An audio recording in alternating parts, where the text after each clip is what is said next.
Wonderful. Well, hello again. Hi, everybody. My name is Lucas Livingston. I'm the executive director of Chicago Hyde Park Village. Really pleased and looking forward to this presentation today about fraud and scams facing older adults with Lynne Perryman. And this presentation, I want to say, is part of it's a joint presentation for the Chicago Area Villages Collaborative. That is a group of the 8 villages in the Chicago area, all part of the International Village Movement, which many of us are familiar with, but for those not, that's a grassroots organizations of older adults designed to help people to age and thrive in their communities. Each village in Chicagoland reflects its community and leadership. I will post a link in the chat about that blurb I just said and list all of the Chicago area villages and a link where you can click to go to a listing of each individual village if you want to learn more. Very good. Yeah, without further ado, though, I want to, and it's my real pleasure to introduce our speaker for our presentation today, Fraud and Scams Facing Older Adults, and Lynne Perryman. She is the Vice President and Control Manager at JPMorgan Chase with over 20 years of experience assisting internal stakeholders by identifying and mitigating risk for their current processes. Lynne's career reflects a demonstrated track record of leading large-scale transformation initiatives, driving global execution of strategic initiatives, and end-to-end execution of risk and control self-assessment, and so much more. She served as a national chair at JP Morgan in the DEI space, focusing on advancing Black professionals. She's also led regional business resource groups for the Illinois chapter. And additionally, Lynne has worked with After School Matters and other nonprofit organizations in collaboration with JP Morgan. And I'll give one extra little plug that's not on her bio, but Lynne has the distinct privilege of being the daughter of one of Chicago Hyde Park Village's members. So great. Thank you. Yeah, without further ado, and we'll keep this a bit informal. Certainly, if people have questions along the way, I think, Lynn, you're open to people chiming in to ask their questions. You can post things in the chat. You can raise your hand using the raise hand features in Zoom, or you can interrupt at a natural moment of pause. But without further ado, Lynn, I'll let you take it away. Thanks so much. Thank you, Lucas. And I'm happy to be here to present on fraud and how we can possibly outsmart these scammers that are out here right now and how they're targeting the vulnerable population. And unfortunately, the over 60-year-old is the vulnerable population. But before I get started, thank you for that warm introduction, Lucas. And for all of you that are part of the Village Hyde Park location, my mother is Helen Perryman, so I was going to give her a shout out. Thank you. She hates to engage me for these events because she knows I'm so busy, but it's so important to share the knowledge that I may be seeing out there in the market to anybody who wants to listen, because the only way we're going to protect ourselves is by understanding what these scammers may be doing. So again, I do work for a financial institution. None of this material is coming from the financial institution. This is all public knowledge. These are FBI reports. This is what I do as far as research for my job. So we can get started. I'm happy to be interrupted at any point in time. I do feel like it should be a very interactive conversation. I want you to raise your hand if you fell victim or if you've been part of a scenario that I may raise. And I'm also at the end of the call going to give you some techniques where you could help identify and what you can do to make sure that you don't fall victim of a bad actor or a scammer. So let's get started. Let's get started on some numbers. So the FBI's latest crime report revealed that individuals over the age of 60, and I'm close to that age, experience the highest losses from cyber-enabled crimes, fraud, and scams. So these are only the individuals over 60 that reported the actual scam.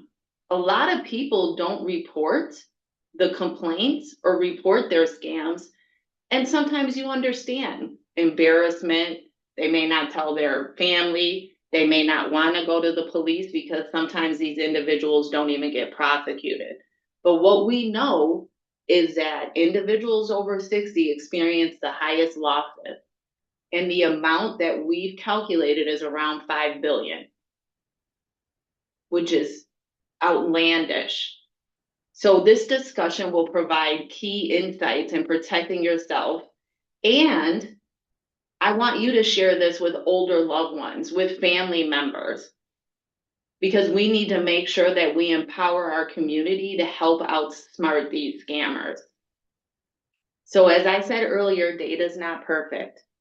A lot of scams are not reported, but there's a 400% increase.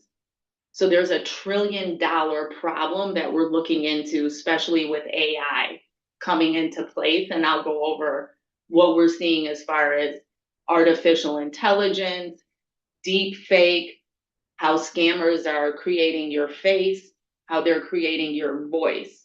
So I'll go into that later on in the presentation.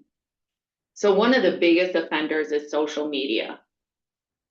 We all go to social media. We all go to anything like Facebook, Instagram, any social media that you may be privy to or have on your phone. Scammers are looking at you, looking at that data. They're waiting for you to click on something, to possibly buy something, to grab that information. And let me tell you something, a lot of these social media platforms are not held to the same standards as financial institutions are with protecting our consumers. So what does that mean? Mark Zuckerberg, he owns Meta. He may let Lynne Perryman go on Facebook 10 times and get scammed before he says, let me lock down her profile. So it's up to you as an individual to make sure that you're holding your credit card information, you're not buying stuff on those online platforms, because the likelihood of getting that money back is slim to none, and they're not held accountable to give you the money back. So please be mindful of social media. Most of these scams are being done in Southeast Asia. Research shows they get a whole call center. They're around the world.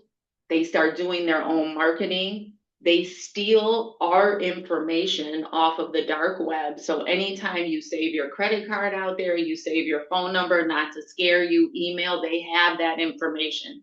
Very, very easy to obtain. So it's up to us as an individual to protect ourselves. I could pause for any questions because I'm going to get into the certain scams now.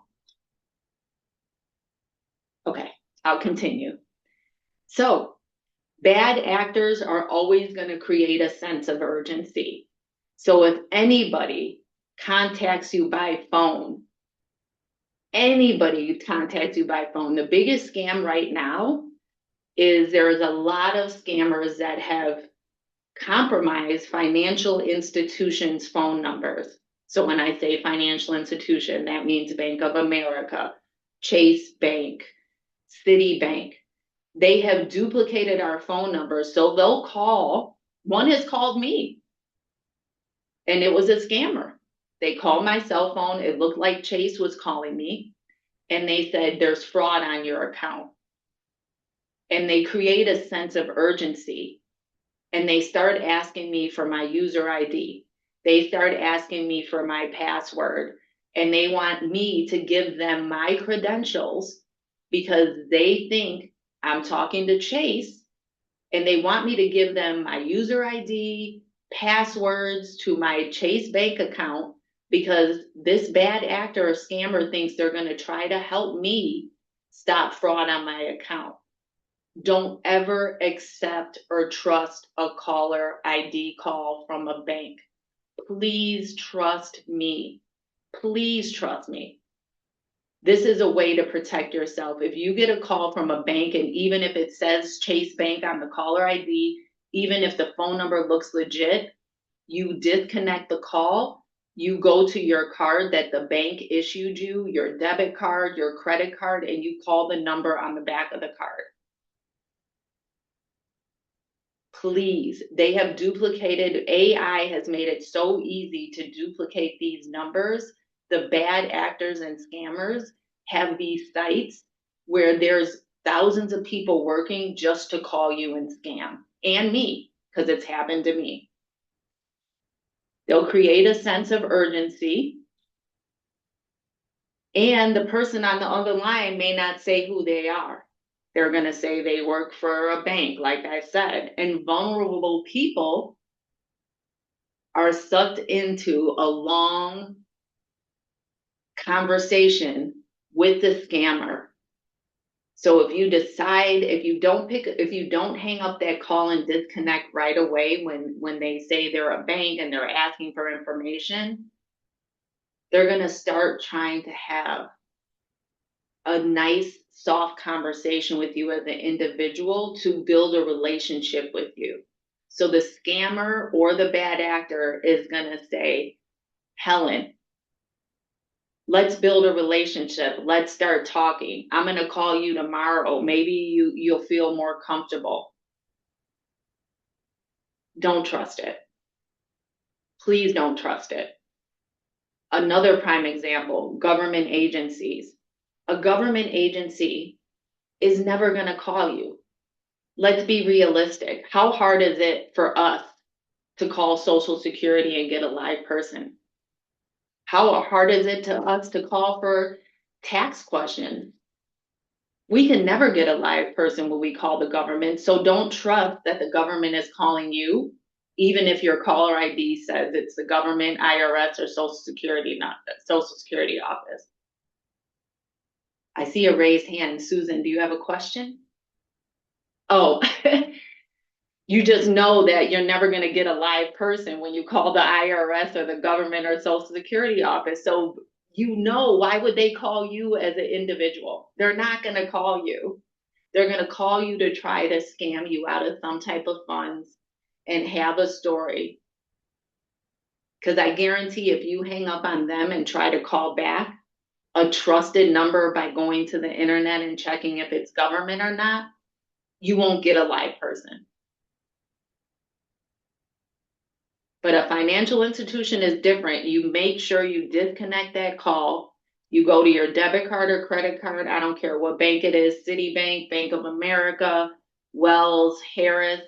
Get that card and you call that bank back, because the bank isn't going to call you and ask you for your credentials. Any questions so far? So another type of scam is what we see, it's called pig butchering. So they look, once they get you and they feel like they built a relationship and the vulnerability is there, they start taking as much money as they can. So they'll start by emptying your checking account.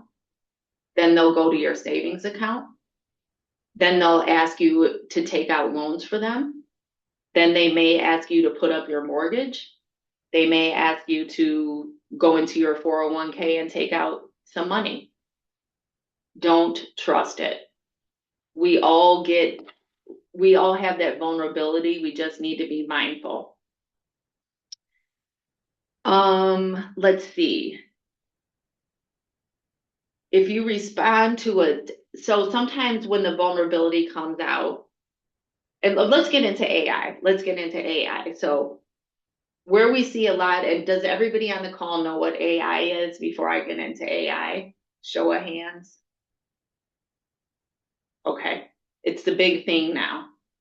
And now it's a detriment to the fraud industry because it helps the scammers, right? So now An example of artificial intelligence is deep fake.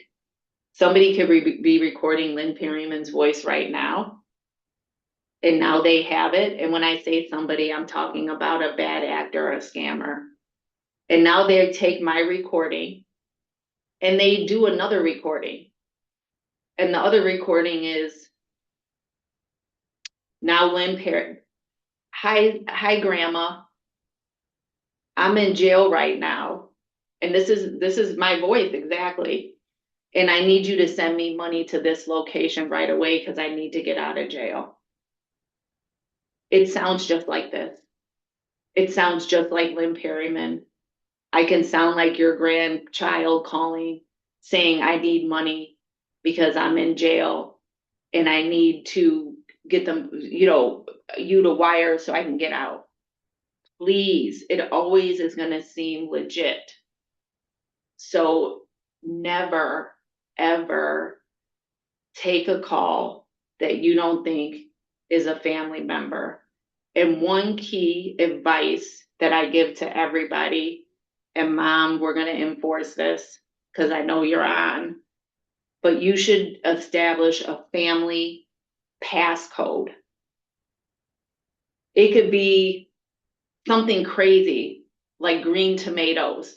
A bad actor isn't going to know green tomatoes. So if your grandson or granddaughter calls, or your daughter or your cousin or your nephew or anybody calls and says, I need help, and it sounds like that, you say, what's your family password? What's our family password? We haven't texted it anywhere. We haven't emailed it anywhere. We just verbally told each other, this is our family password. So if you get one of those calls, you got to say green tomato before I send you anything. And nobody knows that key phrase. So that's one way to protect yourself from the deep fake, and let your friends know. Everybody should have a family password. So if you receive a call from a scammer, ask them for the family password.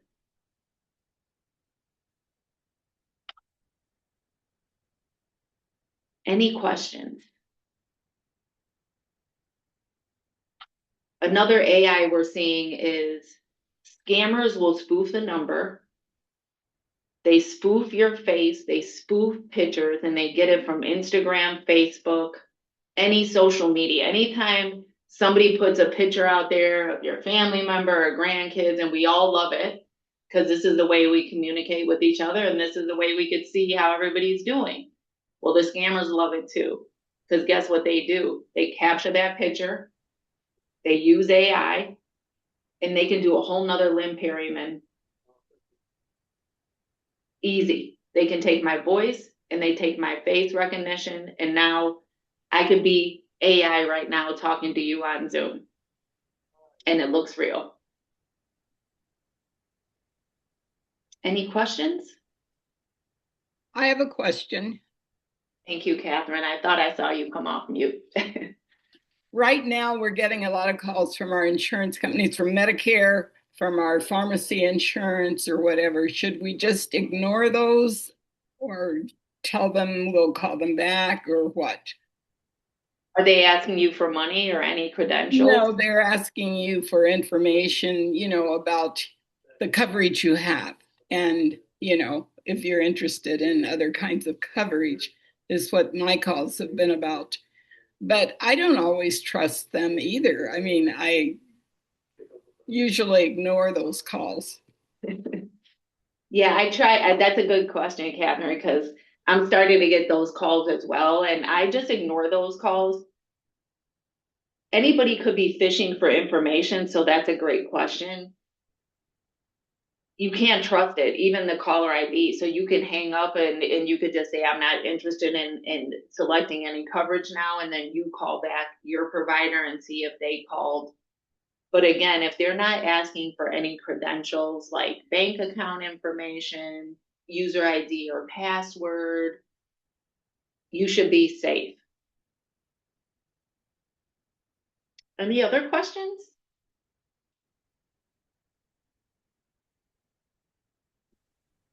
I've got one. Hi, Nancy. Hi.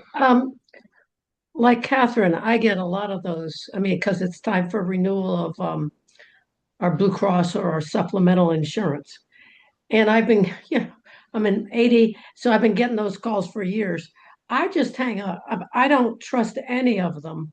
And they could very well, I'm sure some of them are legitimate, but if they occasionally, when I have been looking at shopping, I just say I'm going through my agent, so I don't need to talk with you. Or occasionally I just say, mail me the information. And if they ask for my address, I say, well, you had my phone number, so I assume you have my address. And if not, you're a scammer. And then I hang up. And I have never yet gotten any mail from any of those people, so I just distrust any phone calls for the last 9 or 10 years if I didn't initiate them. That's a great way to be, Nancy, and thanks for that comment, because what the scammers do, I mean, they treat this like a business, right? So again, they have a whole business set up, Yeah. usually not in the United States, and they get aggressive. And what they're trying to do is make a connection with us and try to test your intelligence and make that connection on the vulnerability, so you do start talking to them, you do start trusting them, then you start giving them the password, you start sending them money. So it's good if you disconnect right away, Nancy, like you said, because you're not even having that conversation to open the door. So a couple other things to just keep you protected in the last 5 minutes, and then I do have time for questions. Check fraud is still very prevalent. So if you're writing a check as a consumer, we have a lot of bad actors that are stealing checks out of mailboxes. You've probably seen it on the news. So my recommendation to you is, if you write checks, do it in permanent marker. Fraudsters do not know how to scrape a payee name using permanent marker. Pen, easy. They could take your name off, they make it payable to them, they could deposit it via the ATM, they could take a picture of it and put it in their account. Permanent, if you have to write checks and you could get a permanent marker, my suggestion is to use permanent marker. Banks will honor it if it's a legit check. Couple of things: do not use the same password you use for your social media as your bank account password. If you can have a different password for your bank app versus your social media app, it's another layer of protection. Another thing, don't ever share banking information with anybody, not even your family.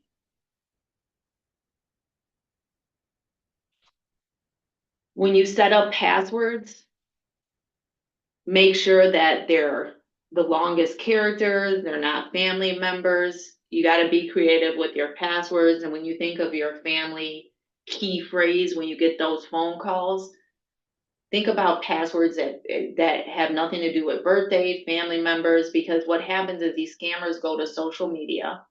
Facebook has your birthday. Facebook has your address. Facebook has if you're on vacation. I mean, Facebook, social media has all your information, and all scammers are doing is scrubbing that information to see when you go on vacation. What's your phone number? What's your address? Did you buy something? Is your credit card information out there? So it's really bad out there. A lot of firms are doing what they have to. I will say the new government is not protecting consumers as they should. So this is another reason that I'm doing this for anybody who will listen, because we have to be an advocate for our own individual selves. Because there's so many scammers and so much fraud out there right now. And the federal government isn't putting enough funding in to protect consumers like myself and you. So we have to protect ourselves. One last thing, and then I'll open it up for questions. Has anybody on the line ever made a Zelle payment? Be careful. Zelle is hard because once you send a Zelle payment, you can't get it back. So I'll give you an example. I Zelled my hair guy an extra $1,000 on accident, and I had to ask him to give it back to me. Once you send a Zelle payment, there's no way a bank can't get it back for you. You would have to call that person to give it back to you. So if it's a bad actor, the money is gone. Same with a wire payment. If you send it, if somebody says wire me $1,000 and you send it, it's gone. The bank will do everything to try to recover the funds, but the likelihood of getting the money back, it's hard to recover those funds. Have a question, Susan? No. Okay. Maureen. I have a question or comment. Hi, Lynn, this is Don. One thing I've done with Zelle is if I'm sending money to someone for the first time, you know, I get their either phone number or email, which is the basis of connecting to their Zelle account. I just send $1 first and wait for that confirmation from that person over the phone or by email that yes, I got that dollar, and then I can send $100 or whatever. So that's a safety thing. My question is though, in terms of estate planning, I want some people to know my passwords to my financial information, my Schwab account, my Chase account, etc. So I want my spouse to know it, or someone who has power of attorney, or my oldest son, or that kind of thing. So what's the balance in keeping a list, someone knowing where that list is? Here's the secret spot where the list of passwords is. It's written down or it's on a computer file, but I have to have access to it to update it and keep it current, yet they need to know where it is. It's not going to be in a safety deposit box. That's old school. We don't use that. Do you have any best practices or recommendation around that when you do want to share critical information? Yeah, I hate sharing, but I understand why we need to share. And I hate storing passwords somewhere where it's accessible. But if it's in your house, if you do share, it's with a trusted family member, and I understand why you do that, Don. But what a lot of people are doing are those passkey phrases. So we're going to create the passkey for you. So I can guarantee, Don, at some point in time, and it may be 10 years from now, where everything's going to be passkey. We probably won't even be creating a password. So a passkey is sometimes you have the organization create it for you. Like they come up with a whole bunch of jumbles and numbers, or you'll see a QR code. That's what a lot of people are going to, unless, again, it's your individual banking account number or something that you, individual password or user ID that you came up with that you rather use and share. But if you fall victim, you would fall victim. There would be no chance of recovery because they're going to say, well, you gave up your credentials. And that's where it gets sticky, right? But thank you for your question. And Maureen, I'm sorry we skipped over you. You were on mute. You didn't. I was muted and now I'm not, I think. Can you hear me okay? Absolutely. Okay, good. Well, I think I know the answer to this, but I want to ask the question anyway. What about ACH payments, where the automatic payments makes life so easy, but you give up your bank account to do that? Yeah, so ACH is a little bit more controlled.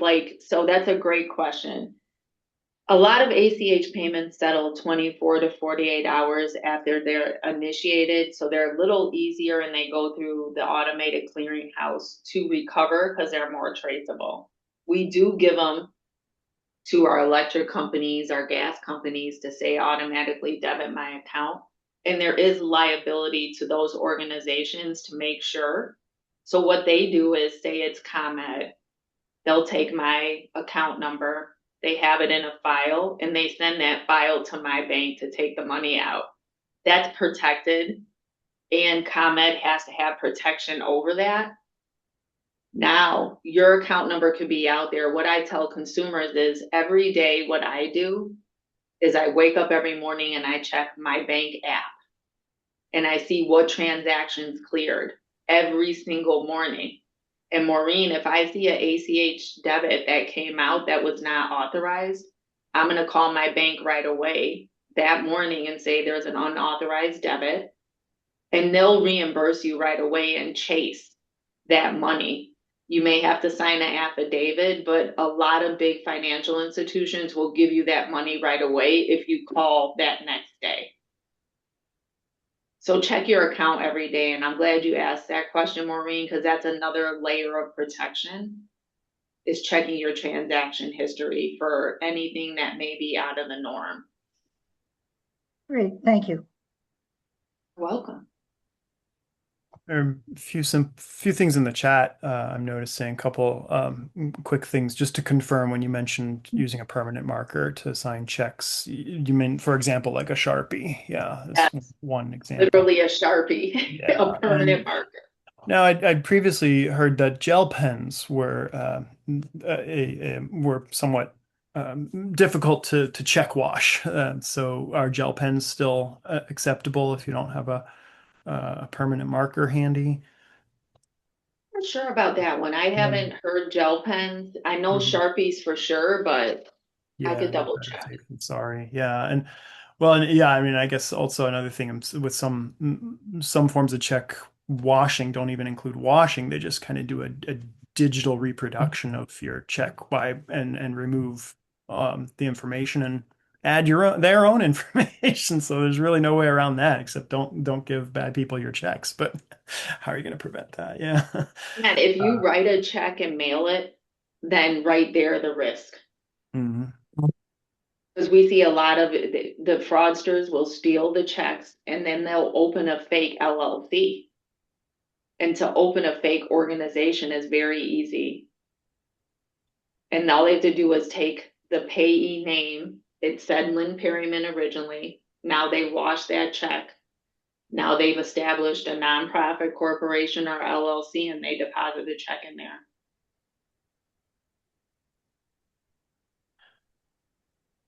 I guess there was also a question asking just to explain what a pass key is. I guess the difference between a pass key versus a passcode or a password. Yes. So a pass key, I'm familiar, getting more familiar with the pass key process, but a pass key is sometimes when you're prompted to establish a new user ID and password, the corporation or whoever, say it's ComEd, will use, for example, your electric company will say, use this password.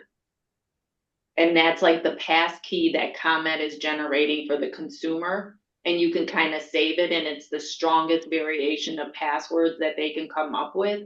It's not one that you're free forming and coming up with yourself.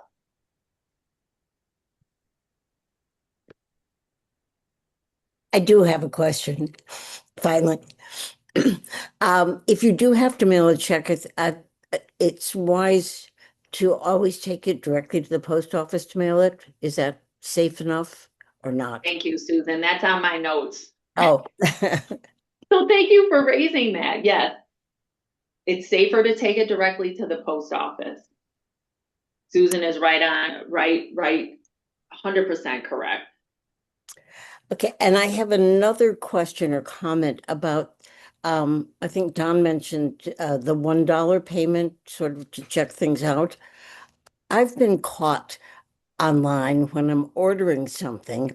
Well, for example, I once went on to Apple to ask a question, and somehow someone else came online. I thought it was Apple, but it was Watch something or other. It was not Apple.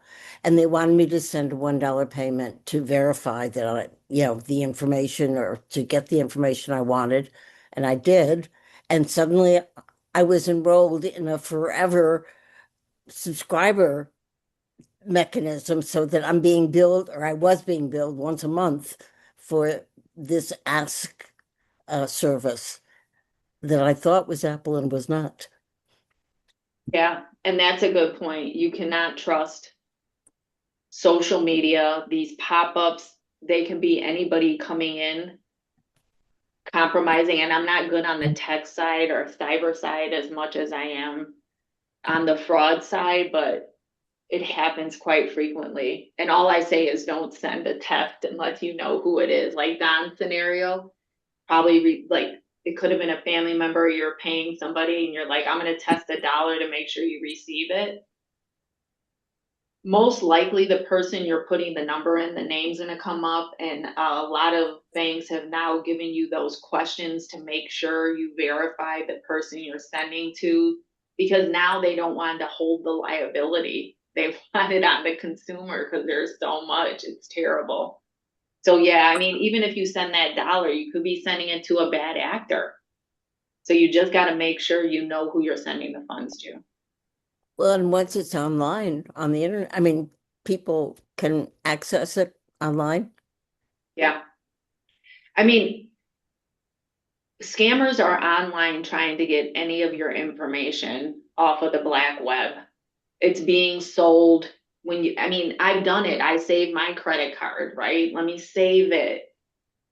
If the biggest fraud is credit card fraud and check fraud. Credit card fraud, because a lot of our credit card information is out on the internet, and all the bad actor needs is that 3-digit code, that CVV number, to move the money.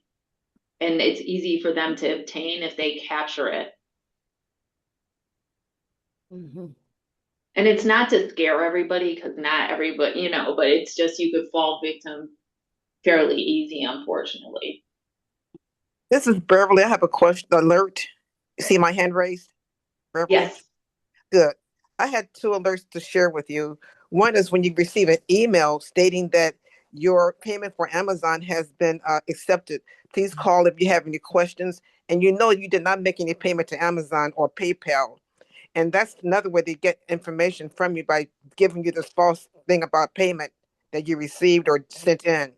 Another alert is I got something on my computer, this loud noise and this red alert, like an alert sound stating that your information on your computer is being compromised. Call this number. And so I originally called Outlook to make sure that it wasn't a scam. And I called Outlook and it was still a scam, whatever number they use. And you can't get out of your computer unless you turn the whole thing off. So I thought I would mention that to you. And they always say, don't turn off your computer when you get that alert. They say, do I not. was told to turn off power down, just take the power it down. Oh, I no. don't know. I'm just on sharing to find out what to do. Thank you, Beverly. Unfortunately, I can't give recommendations on every compromise because it's so difficult, because once they're in your computer or your platform, they could compromise and get information that they shouldn't be privy Right. to. Yes. And then to reset your password on Google takes forever, and Apple takes forever. It's worked for me when I get those, or my wife gets that scary message. It freezes the screen. There's an alarm going Right, off. It's exactly. flashing. Call this number. And I just hold you can't do Control Alt Delete. It doesn't work. It's frozen it. So I just hold my finger for multiple seconds on the power key to shut it down forcefully.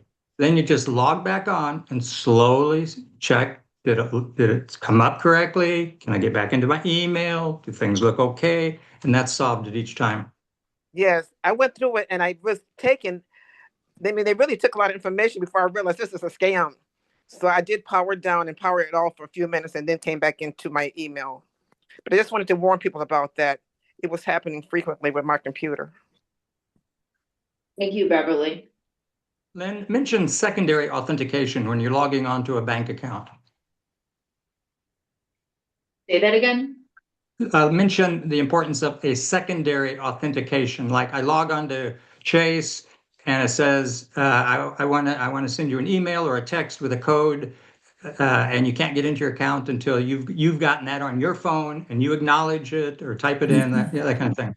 Yeah, we call that multi-factor authentication. And then sometimes we send a one-time passcode depending on the consumer or how they're set up.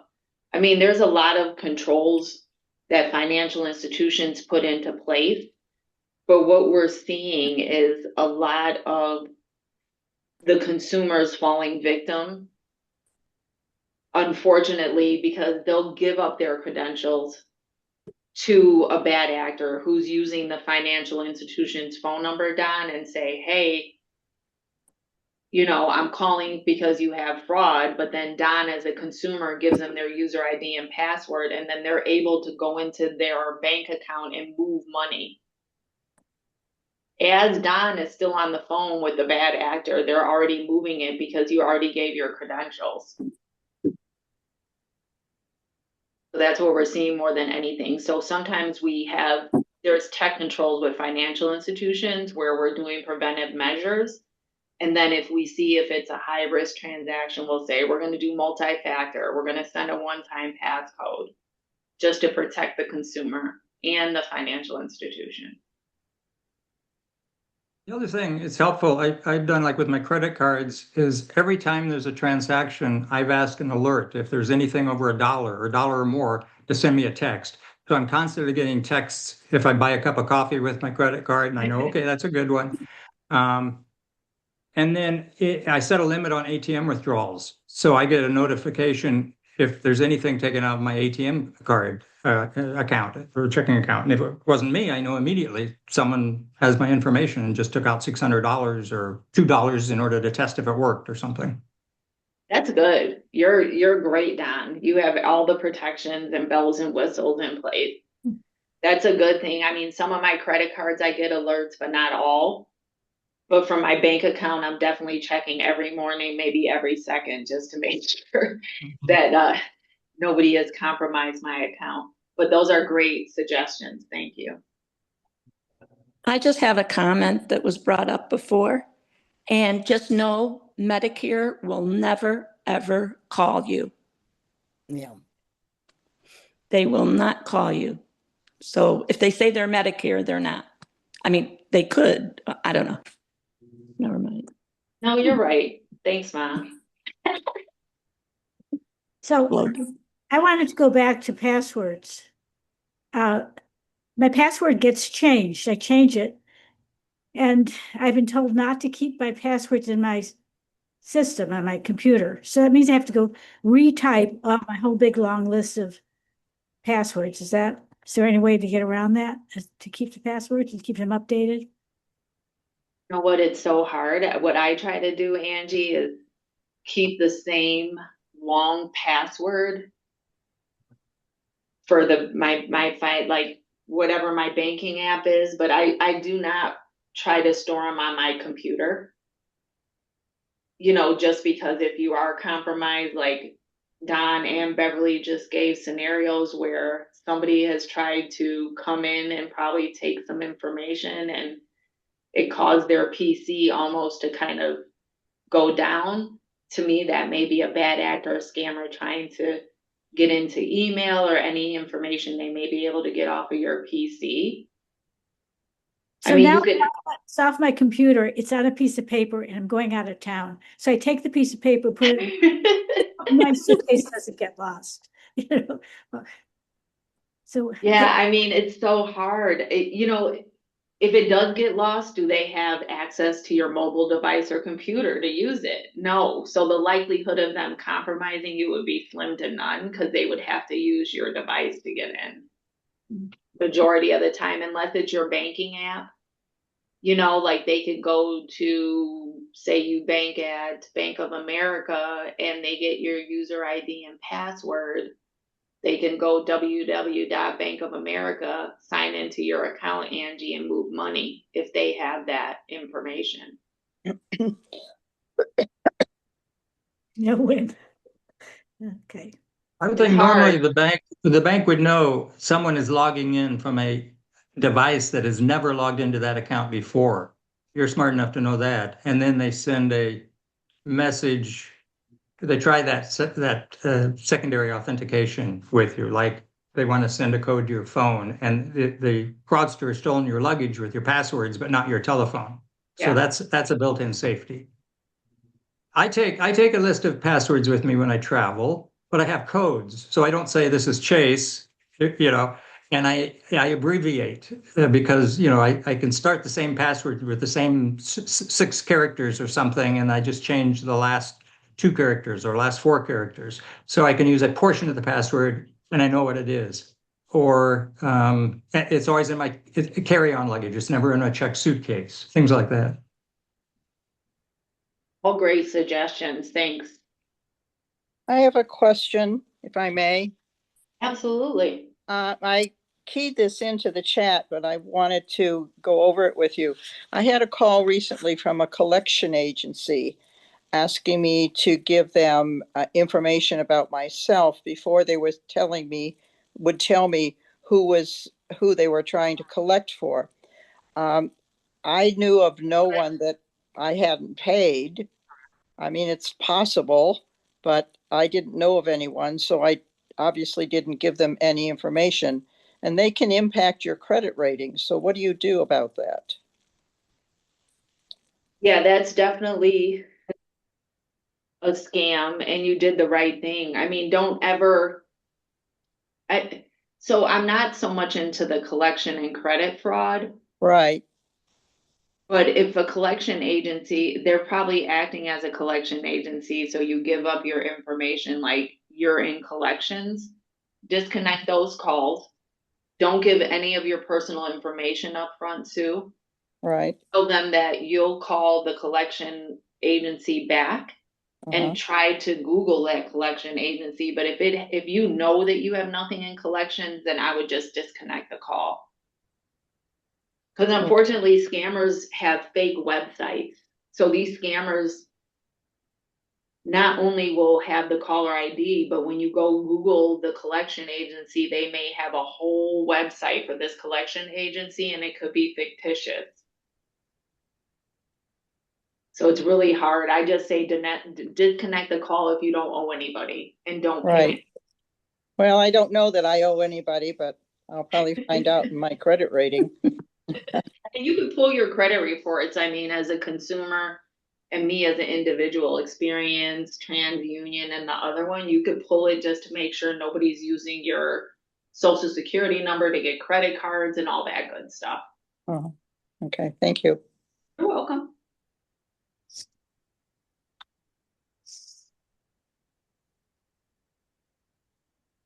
Yeah, I'm noticing in the chat, Gia mentions 1Password, the app, or some other type of password manager app. Even a lot of web browsers, Safari, Chrome, maybe Firefox have password managers built into them, and the Passwords app on your iPhone, things like that. Those password managers. I use 1Password extensively, and I find that to be a very helpful way to ensure that I'm at the legitimate website, because it won't fill in the password unless it sees that you're at the legitimate website. So that's a nice way to prevent, I don't know, would that be phishing, maybe spoofing? I don't know, but yeah, one of those things. Yeah. Yeah. Helen? Oh. If we are a victim, like I've gotten emails where they're saying this is Amazon and we think there's something on your account, and I've followed up where they're asking almost to the point of, if you give us control of your computer, we can look at it, which you're not supposed to do. But when I realized, okay, I have just been scammed, is there someplace that we should call to report this, or do we just let it go? You could call the police department. I don't know how much they'll do. If you've lost funds, you can call the police department and attempt to prosecute, but these scammers again are probably in another country. And a lot of times they don't get caught. There are some that are local too. I'm glad you brought that up, Chris, about the email. Don't ever click on a link, because once you click on the link, the bad actors are probably already in your computer. And that's why they asked to remote in. Okay. So I've done that. Yeah. I'm a subject matter expert, and I've gotten one of those UPS track something, Amazon, and I'm like, why did I click this link? Because once you click the link, now they're going to say, can I remote in? Can you give me your password? Can you do this? So yeah, don't click on any links It's hard because I just ordered a whole bunch of things and you track your package and you really think that you have stuff coming. Yeah. And it's really hard for me to determine what's maybe legit and what's not legit without seeing it too. Yeah.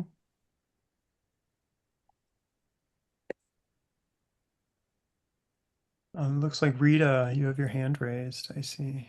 Yes, I was wondering, you mentioned that you should never have your credit card saved. What if it's a company you do business with a lot and you trust that company and it's a big company? You would say you would not give them your credit card permanently, that you give it each time you order something? Yeah, I prefer to. Rita, I have credit cards saved. I mean, on Amazon, I have them saved. So I'm with you, right? Yeah, that's what I meant, but Amazon. Yeah.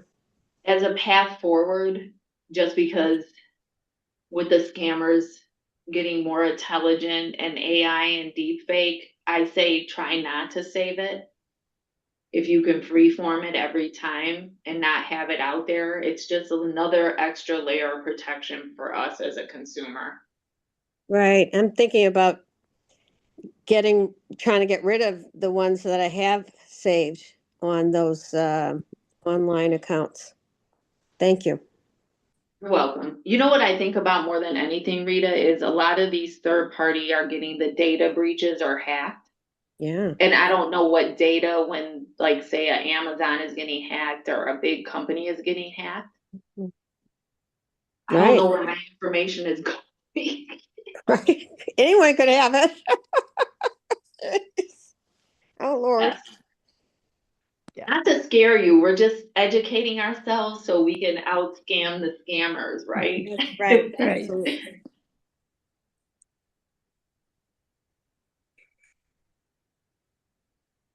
I have another question that may be outside your area of expertise or maybe outside our topic. But for example, I recently paid a parking ticket online to the city. And ever since I did that, I've been getting an email or no, a message from somebody who claims they can take care of all my parking problems and that I have, implying that I still have other tickets out there and they're going to help me take care of them. Did they get my And information and this is a fraud, huh? I mean, I haven't clicked, I haven't given them any, I've ignored it, but they're very persistent. yeah, ignore it. I mean, everything is, and I don't know how they would know that you paid that unless, see, the city of Chicago uses a .org. Anything like .org, .edu, like Gmail's more secure. If you have a Google email account or internet, a little more secure. It's unfortunate you're going down to those sites. Like AOL is so old. It gives me cringes when some people are using AOL or MSN because those can be easily compromised versus like the Googles that have the Gmail. And City of Chicago uses a .org. So I don't know if they're more easily compromised. Wow. Based on what internet services they use, honestly. But I've never heard that one, Susan. That's new. Well, maybe they're not connected, maybe they're quite separate, but it was. I've gotten that on toll road from the Illinois toll road saying that I have Right. an else, but I haven't even used it. So, I've gotten that one, Angie. yeah. And that's quite credible too, because I don't have one of those stickers, so I have to go through the pay, and sometimes there's no one there. There's no way to pay. Any way to get us. I know, I hate that.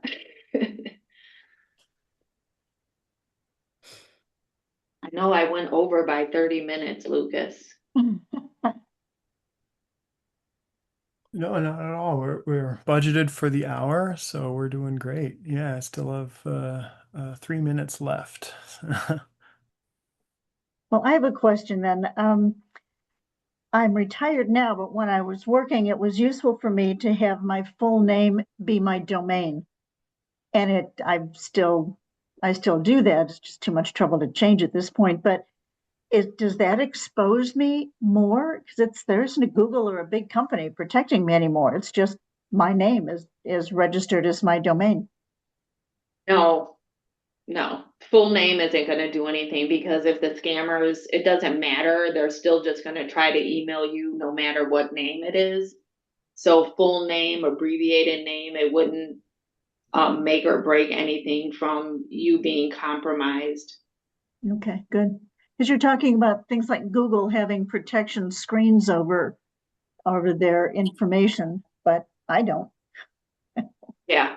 I mean, Google, just as far as if you think about Google, Maureen, if you have to like say change your Gmail password, they put you through a lot of criteria to do that, which is good because that means they have a lot of internal controls. And that's what I was referring to. I don't know if the older AOLs and MSNs have those type of controls where if you are locked out of your Gmail, you're going to go through all this criteria. I just got locked out of my Gmail on Google and I still have not been able to update my password because they only give me a window. They say I have to do it on this date. They're sending it and I'm always not available. But those are good controls that Google has because they're saying, hey, we're going to make sure you're Lynne Perryman. You're the one who's going to update your email. Okay, thanks. You're welcome.